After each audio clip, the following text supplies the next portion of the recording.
Hello, how's everyone doing? Welcome to the next show.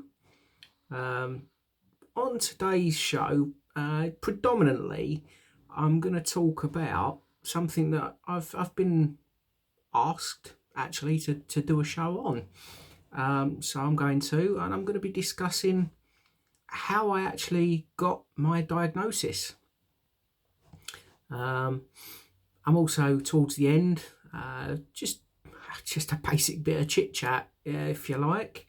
And I have actually written another poem, so I'm going to share that with you towards the end, if that's okay.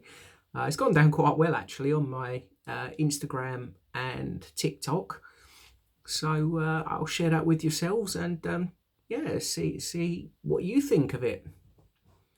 But the crux of today's show, I'm going to talk about how I got my diagnosis, and whereabouts we are with that. Um, I'm going to start, as I've said previously in previous episodes, shows, whatever you want to call them. Um, it all started for me around 10 years ago, when I had numbness in my feet. Um, and to be fair, cut a long story short, because as I say, I've been through this previously. I was given antibiotics for the numbness because they thought it was an infection. That did not work. Did not work at all. Um, so I kind of just ignored it. Bear with me because it's a bit chilly out in my recording area at the moment. So I'm having a nice cup of tea like I did previously. Um, yeah, I mean, as I again said previously, the numbness, it travelled all the way up my legs, and it took a long time for this to happen. It travelled all the way up my legs, all the way up to my top of my chest, uh, and my stomach area, and that was on and off for a while. We're at a point now where that's constant. But that's neither here nor there at this stage. Um, so eventually, I did go for an MRI scan. That was an NHS scan, so it was in a closed scanner. I couldn't cope with it. Again, for me, the closed scanners, to be honest with you, I found them terrifying. Being that enclosed and all sorts, it wasn't for me. So that scan did fail. Was then paid for a private MRI scan, which I went for. It was an upright scan, so okay, slightly enclosed on your sides, but above you, perfectly fine. Actually, I found it very easy to go through that, not a problem at all.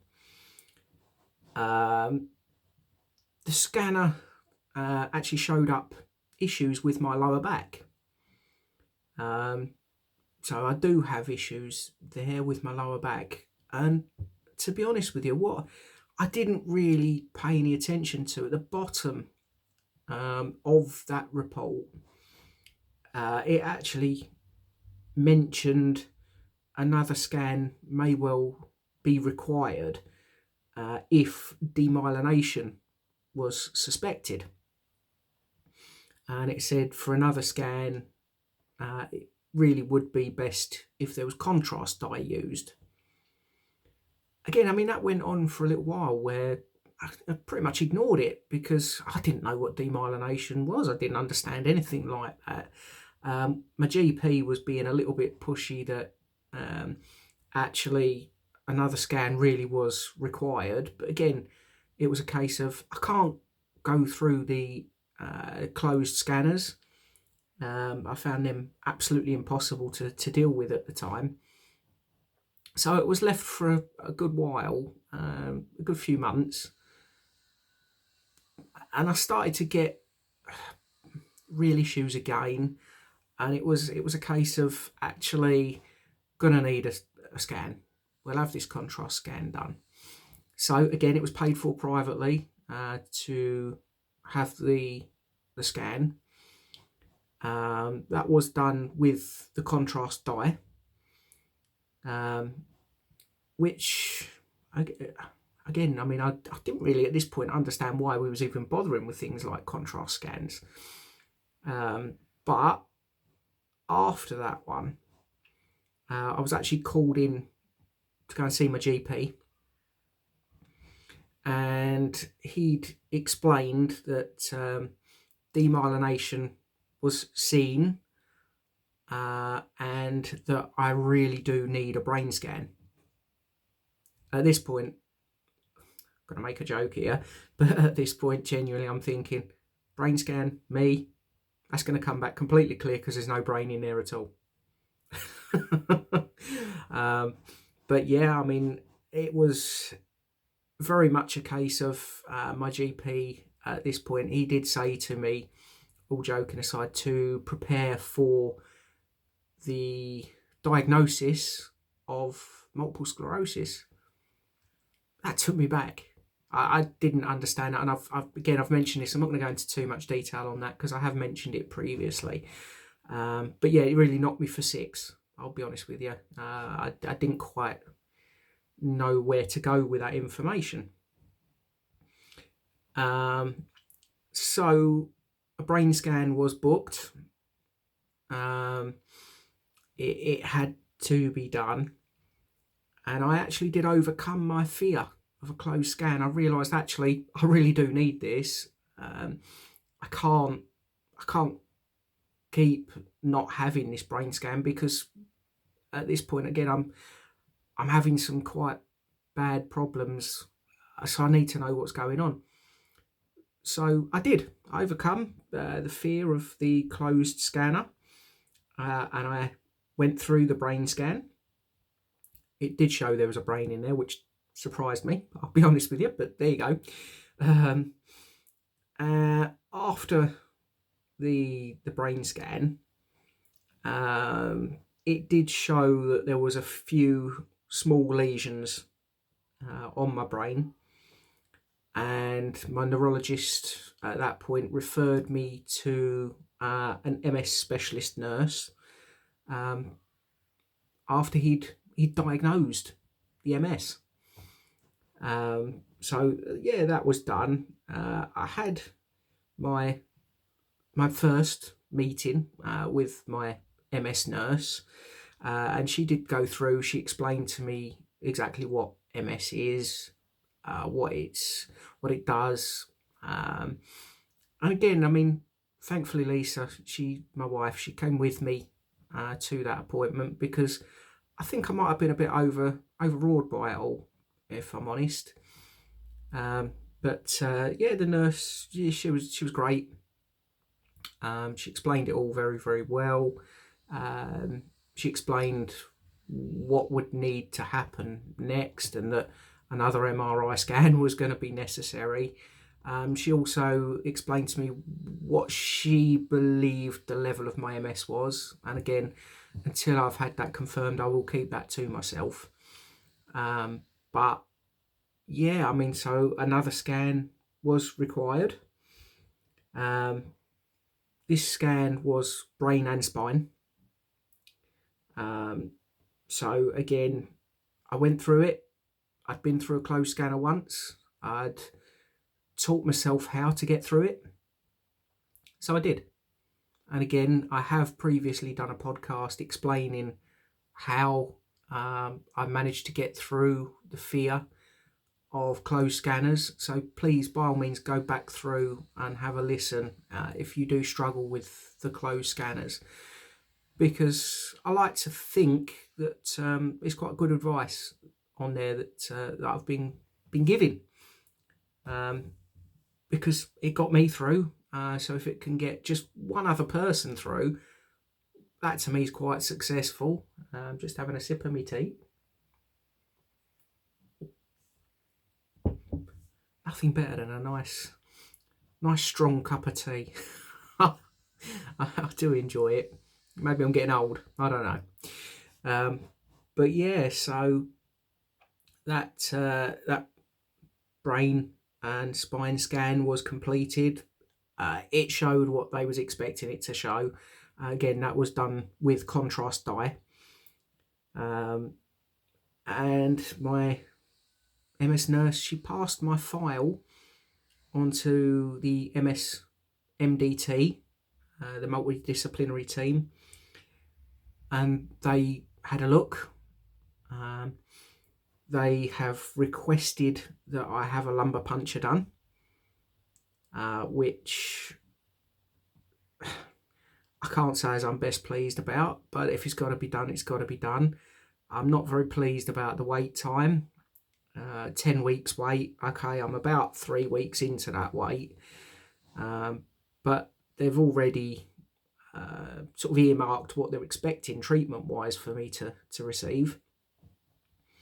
So I don't quite understand why we can't just get to a point where they push through and put me on treatment. I know they need to cross all the T's and dot all the I's. But in all fairness, as I've explained recently, I really am struggling. I'll be honest with you. My mobility, all sorts, it's like it's dropped off a cliff. So I really could do with this all speeding up. But not a lot I can do on that apart from sit back and wait. But yeah, I mean, that's how I've got my diagnosis. And again, it's a lot longer for some people. It's a lot shorter for others. But I have to say it. I do think for any kind of chronic condition, I do wonder if things should be done a lot quicker, because this sort of stuff does play on your mind. It is with me at the moment. It's playing on my mind a lot. And I can totally understand there's wait times and whatever else. There's other people out there, fully respect that. But personally, for me, it can be a bit torturous sitting here constantly waiting with nothing really going on. So I do wonder if there's better ways of this happening. But again, I'm just one person. I can't make things go quicker. I can't rush things through. Say there's people out there in a worse state than I am. But personally, I think everyone should be in a position where this sort of stuff is done as quickly as humanly possible, just to try and help. But yeah, as I say, that's where I am currently. That's how I've got my diagnosis. And it is quite a brief synopsis of what's gone on. I mean, there's other bits and pieces, but that is the long and short of it, if I'm totally honest with you. So yeah, I mean, hopefully, as I say, I have been asked to do this show, and I hope this helps. As I say, the crux of it, if it wasn't for the private scans that I had done, I probably wouldn't be where I am now in terms of diagnosis and knowing what's going on. And if I hadn't really fought through the fear of the closed scanner, again, I don't think I would be where I am now. So that really is where we are with it. Yeah. So moving on from that, something a bit different I want to talk about. World Cup starts soon. Yes, I am a big football fan. For my listeners in the United States, I'm a big soccer fan. I have to say, I'm going to give a bit of a prediction here for England's World Cup, and actually I hope I'm wrong. I hope we go further than I'm expecting, but I'm thinking we're going to get quarter-final. Don't know why. I've just got a feeling it's not going to be a very successful World Cup for us. I have to say, as a big West Ham fan, I really hope Declan Rice can push us forward from that midfield, and yeah, at the top end, I hope Harry Kane has got his shooting boots on, and we can actually go further than that quarter-final. because in my lifetime I'd love nothing more than to see England lift that trophy. I would love nothing more. But I just don't think this is our time. I'll be honest, I really don't think it's our time. But Mr. Southgate, if you can get the lads up for this and you can bring that trophy home, I will sing till my heart's got nothing else left in it. I would be over the moon to see us walk away with that trophy. But I can't see it. Not this time. Well, I've got to say, the weather and half turned. I'm sat, as you, those that are watching on YouTube, you can see I'm sat in my studio, and it's an outside brick shed, and it's a bit chilly in here. I've got to say, it is a bit chilly. I've actually had to bring a heater out. I've got that on. And yeah, it's made a bit of a difference, but if it wasn't for the fact that I'm sat here with the heater and a cup of tea and my jumper on, God, I don't think I could be out here. It's really chilly. Talk about a cup of tea, it means I've got to have a swig of it. But yeah, no, I must admit the weather really has turned. It's got cold and wet, very wet. But yeah, so I think we really are pushing into winter now. Not be far from Christmas. Like I said last time, I actually put the Christmas tree up.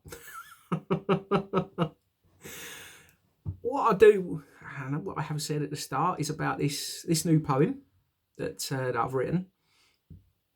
It's actually gone down very, very well on my Instagram and my TikTok, which I'm surprised about. But yeah, if you don't mind, I would like to share that with you all now. Hopefully you like it as well. Because I did almost talk myself out of sharing this on any social networking. But there you go. So here we go with the poem. Here I sit, another day, another set of thoughts, another fight with what's inside. Every day to wake and see what comes next, the next pain, the next fall, the next laugh. Yes, that's right, I said laugh, because through each pain, each fall, each bad day, it builds a fire, it builds a passion, it builds a desire to keep going, to fight, to not back down. Each time looking around and seeing life, seeing love, seeing beauty, makes that fight, fire and desire to keep going and grow stronger and to turn and burn hotter. I take a step back and look at what was and compare it with now. Wow, what a difference. Different views, different abilities, different life. Well, I keep going, keep smiling, keep laughing, because through it all, I choose not to back down, to not give in, to not lose myself, because I choose to fight.